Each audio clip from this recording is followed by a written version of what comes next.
milling line where this equipment would be run, and it would be amortized over a period of time, so that the investment can be recouped, and then there would be full cost transparency on what benefits would we have if we were to invest in equipment versus the vendor. So that was like a case-by-case negotiation around equipment investment, ROI, cost impact, so on and so forth. And we would do that with vendors for cases where we were doing a lot of customized products. Okay, so just to kind of clarify, basically, like if it's an L brand exclusive product that requires some sort of customized piece of equipment, then you would pay for it. Partially or fully, yeah. Partially or fully. But if it's like just CapEx to sort of improve the line, yeah, that's something that the vendor has to do. That's part of their overhead. Okay. Because if there is something that is specific to L brands, the understanding was that if we are partially or fully funding it, they are not going to be using that line for anybody else. It was meant for L brands. And we would, reserve capacity.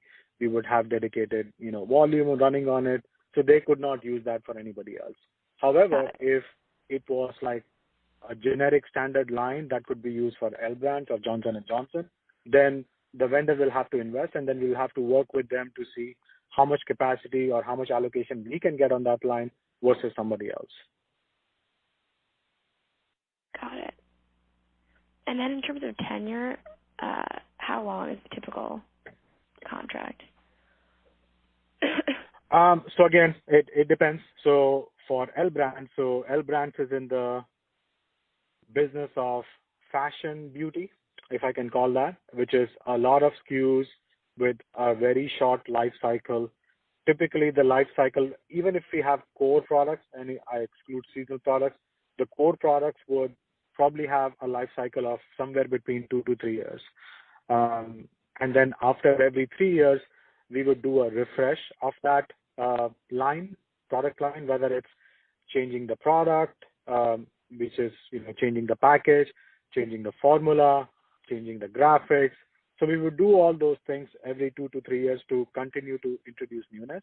So what that meant was that we would have a lot smaller product life cycles than some of the big CPG companies where you see the same Aveeno, the same shampoos and shower gels on the store shelves for year after year, right? So nothing really changes.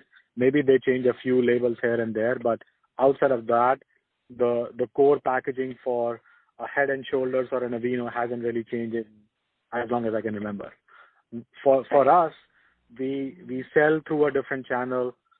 We sell a very different line of product. It's more fragrance driven than performance driven. So that's why the product life cycle was probably 2-3 years, and all the contracts, if there were any contracts, were generally structured around the product life cycle. So they would not exceed the life of the product.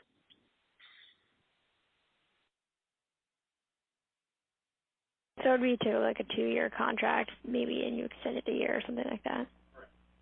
Yeah, and again, comes with a lot of bells and whistles. They have to meet their performance expectations.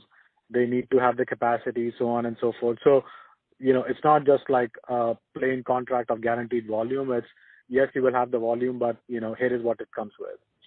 Right. And in terms of volume, how is that built into the contract? Did you guarantee a minimum volume? No, so I think because we were more like discretionary retail, fast fashion, there was a lot of volatility in the volume, and that is still true. So in general, there was always a hesitation, or there is still a hesitation to put a number. The easier way was, hey, we would give you a percentage of the business, which is easier to manage for us, because if it goes up or goes down, it's still a percentage rather than a hard number that we may have to manage. So we would manage to a percentage of the business rather than I'm going to give you 5 million units. Okay. But like if it was a new product launch,